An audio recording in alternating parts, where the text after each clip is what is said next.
Gaurko Bidasoako ahotsan musika izango da gure hizketa gaia eta horretarako gurekin Aixa Bengoetxea daukagu. Bera La Voz Kids programan parte hartu du eta bere esperientzia nolakoa izan den kontatuko digu. Ongi etorria Aixa. Eta konta iguzu pixka bat, nola hasi zinen musikaren munduan? Musikaren munduan txikitatik etxean jarri daten musika eta kontserbatorian sartu nintzen eta gitarra jotzen eta kantua ikasten eta pixka denetarik. Eta nola erabaki zenuen La Voz programan parte hartzea?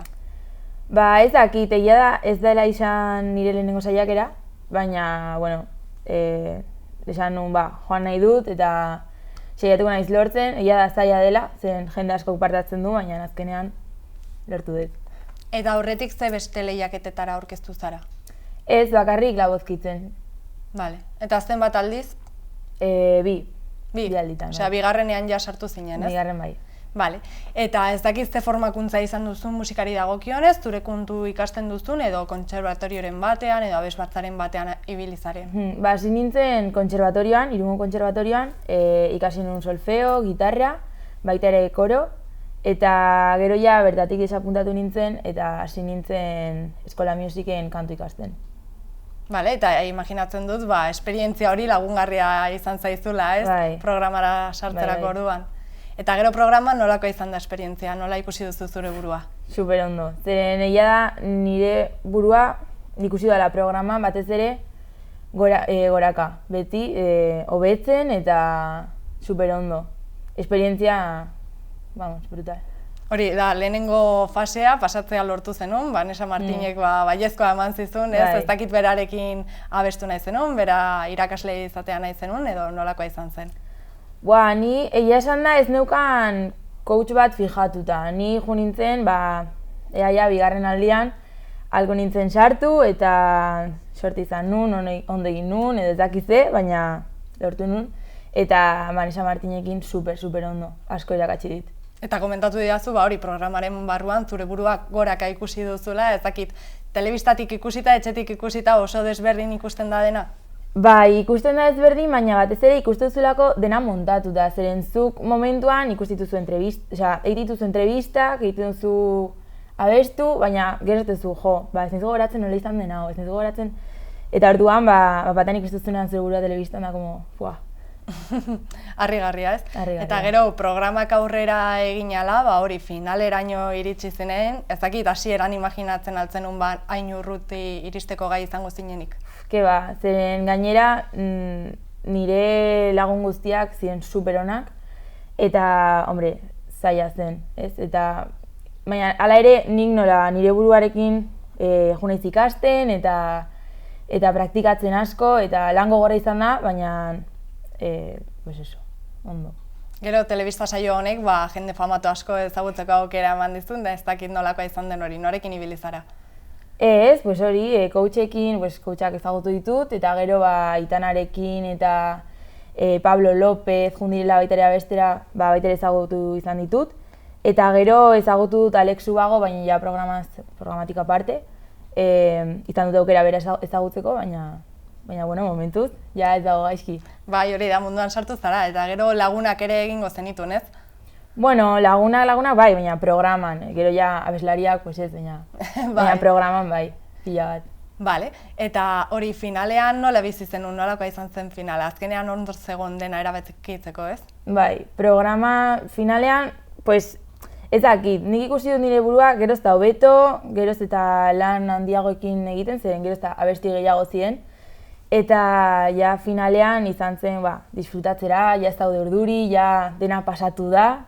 Ja ez du inporta zer gertatzen den orain ja bakarrikan da bukatzea eta ondo bukatzea. Eta azken erabaki hori jakin zenuenean, ez zinela irabaztea nola jaso zenuen berria? Super ondo, benetan, zeren nik uste dut erenek baita ere merezizula. Bertan ginen guztiak merezi genuen, eta orduan ja irabazi ez irabazi finalean zaude, ja ez du inporta, benetan. Eta programan parte hartu zenuen bitartean, ez dakit etxekoen babesa jaso zenuen, hemengo lagunen babesa? Programan egon bitartean nire gurasa bakarrik zekiten, eta nire Brasileko izeba, baina jazta, nire lagunak ez zekiten ezer, eta enteratut ziren audiziones a ciegaseko egunean, bertan, así que Eta nola jaso ez duten albistea pozik?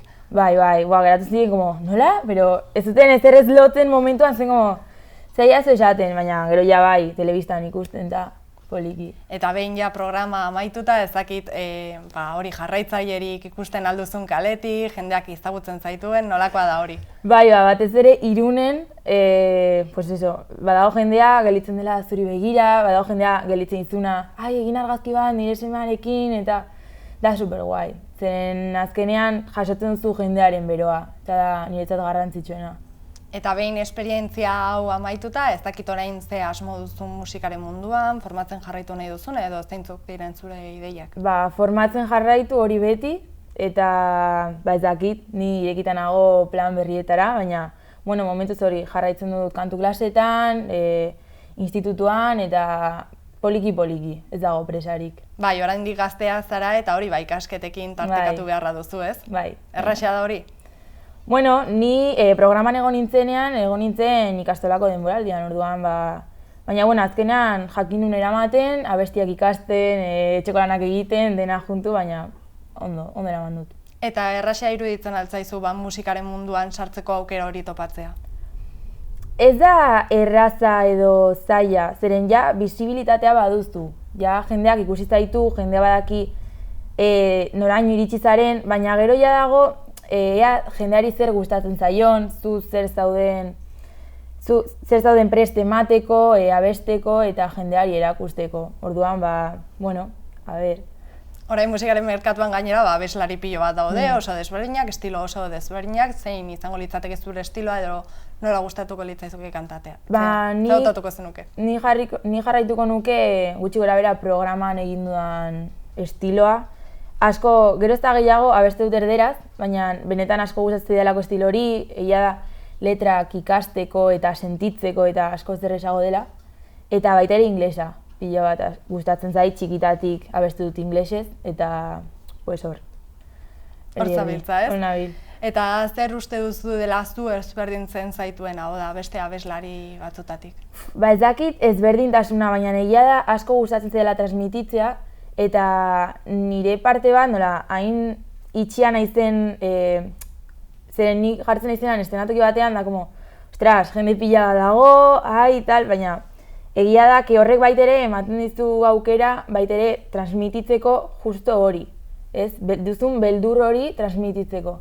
Eta orduan jendeari iristen zaio eta jendeak sentitzen du musika, eta nik uste dut hori dela nire alde onena. Eta hemendik urte batzutara, zure burua musikaz bizitzen ikusten duzu? Nik uste dut baietz, baina, ere bai, zerbait zaila da eta tardatzen du. Ez da zerbait gaurkoa edo biharkoa, da zerbait urteekin eta lan asko, orduan, a ber. Aixa, elkarrizketarekin amaitu aurretik, beti gure elkarrizketatuei galdera berdina egiten diegu, eta da, hemengo programa bat denez, eazuk zer lotzen duzun Bidasoa hitzarekin. Bidasoa hitza entzuten duzunean, ea zer etortzen den zure burura. Bidasoa, denetarik, ezakit Irun, Hondarribia, Bidasoa, Eskubaloia, Bidasoa, ezakit nire ingurua da, hemen jaio naiz, eta Bidasoan. Primeran, Aixa, honekin geldituko gara, eskerrik asko gurera etortzagatik, eta zure esperientzia hurbiltzea.